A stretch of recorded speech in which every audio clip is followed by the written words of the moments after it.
അങ്ങനെ പച്ചക്കറി വാങ്ങി, മീൻ വാങ്ങി. ആ പറ അങ്ങനെ. അങ്ങനെ ഞങ്ങൾ പച്ചക്കറി വാങ്ങി, മീന് വാങ്ങി. പിന്നെ നടന്ന് ക്ഷീണിച്ചു. എവിടെ നടന്ന്? അവിടുന്ന് അതിന്റെ ഉള്ളിൽ നിന്നോടോ? നമ്മള് പിന്നെ എനിക്കിത് ആദ്യത്തെ നടക്കല്ലേ. പിന്നെ രണ്ടാമത്തെ പ്രശ്നം വന്ന പിന്നെ നമുക്ക് പിന്നെ അത്ര ഇതുണ്ടാവില്ല, പരിചയം ഉണ്ടാവില്ലേ. ഞങ്ങള് ഇപ്പൊ ഓറഞ്ച് ജ്യൂസ് ഞാൻ കുടിച്ചു.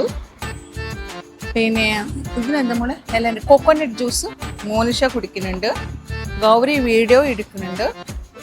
പിന്നെ ഞങ്ങള് ടാക്സിന് വെയിറ്റ് ചെയ്യുന്നുണ്ട്. ആരാ പറഞ്ഞു ഇങ്ങനെയാണ് വ്ളോഗിൽ പറയേണ്ടത് എന്നൊക്കെ? ഇങ്ങനെയാണ് വ്ളോഗിൽ പറയേണ്ടത് പറഞ്ഞത്. അമ്മ ഇങ്ങനെയൊക്കെ വ്ളോഗിൽ സംസാരിക്കുന്നത്? അങ്ങനെ ഞാനും അങ്ങനെയല്ല മോളെ സംസാരിക്കുന്നുണ്ട്. പിന്നെ ഇങ്ങനെയാണോ കുറച്ചും കൂടി ഒരു നാച്ചുറൽ ആവണ്ടേ? അങ്ങനെ നമുക്ക് നേരത്തെ അടുത്തത് കട്ട് ചെയ്യാം. നമുക്ക് കട്ട് ചെയ്ത് കളയാം. ഇനി നമ്മൾ ശരിക്കും പറയാം. അപ്പൊ നമ്മളിതെല്ലാം കഴിഞ്ഞു വന്നു.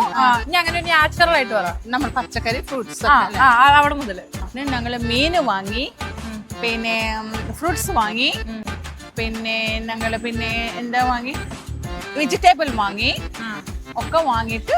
ഇതാണ് നാച്ചുറല്. അമ്മന്റെ വ്ളോഗ് കോളാക്കും. എന്ത് പിന്നെ എങ്ങനെ മോളെ പറയണോ? മീന് വാങ്ങി, പിന്നെ എന്താ, പിന്നെ പച്ചക്കറി വെജിറ്റബിൾ വാങ്ങി. അടിപൊളിയായിട്ട് പറഞ്ഞിട്ടുണ്ട്. അപ്പൊ എല്ലാവരും ലൈക്ക് ചെയ്യണം, സബ്സ്ക്രൈബ് ചെയ്യണം. എന്റെ മോളെ കോടീശ്വരിയാക്കണം. എന്റെ മോള് കോടീശ്വരിയാക്കണം. അതിനെല്ലാരും